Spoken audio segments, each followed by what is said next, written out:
Hola, ¿qué tal?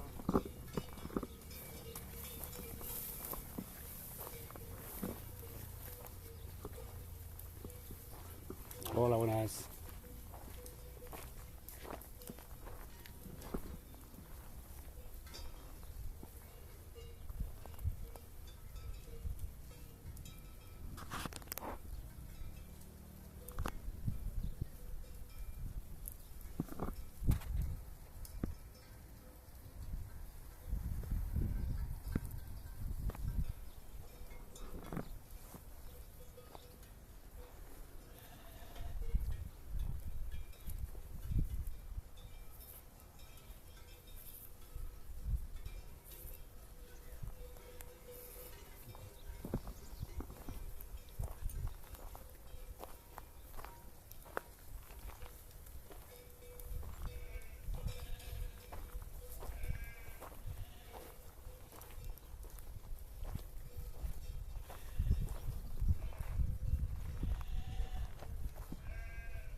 Bueno, hola a tothom.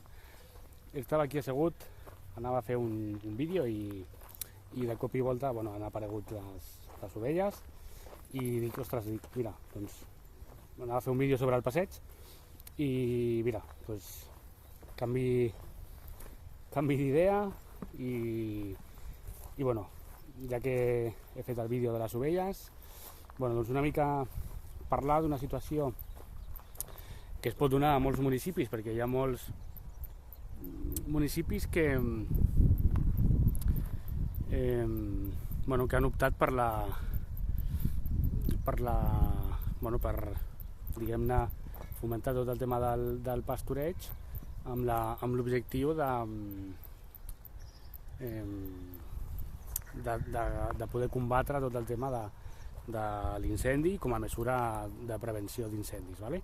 Llavors, les persones que convivim amb gossos, les famílies que tenim gossos, i sortim al camp i sortim a la muntanya i tal, doncs ens podem trobar en situacions d'aquest tipus que de cop i volta t'apareix un ramat d'ovelles i cabres i tal, ¿vale?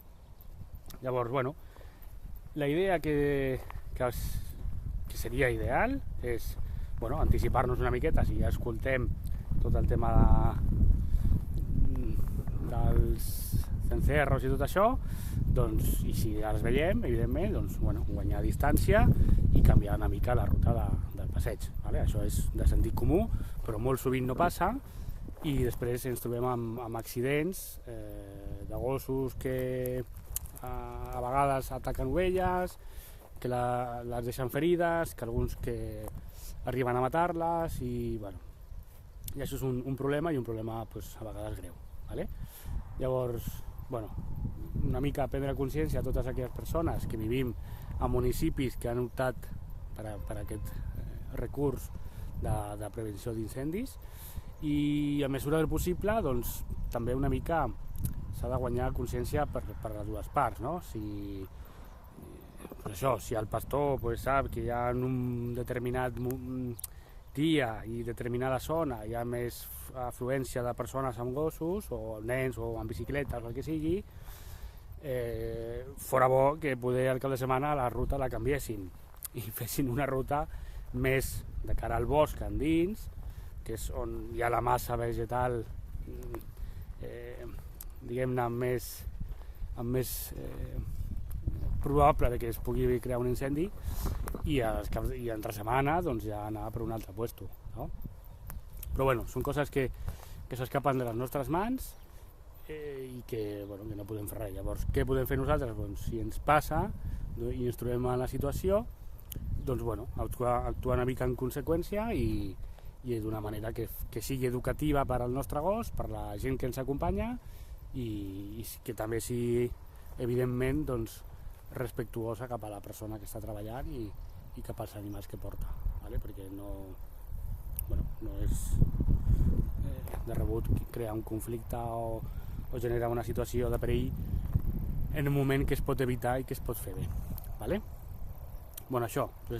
I en aquest cas el ramat porta gossos de protecció de ramat i en aquest sentit doncs això, s'ha de vigilar una mica, vale? Jo estava assegut al terra i venien ràpid perquè han aparegut molt ràpid i han caminat molt ràpid per aquí i llavors el que s'ha de fer és aixecar-te sense fer el mínim moviment, o sigui, fent el mínim moviment sense fer espavientos ni grans soroll i anar caminant mica en mica, molt lentament, que vegin que no ets un perill i que vegin que poden estar caminant ells protegint les ovelles i les cabres, vale? En aquest ramat, no sé si ha sortit en el vídeo, però hi ha 3 gossos de protecció de ramat, vale? Els gossos no se'ls ha de dir res, no se'ls ha de buscar la manera de tocar-los i se'ls ha de deixar treballar, vale? I ja veieu en el vídeo que de seguida han vingut, vale? Doncs això, merci i fins la propera.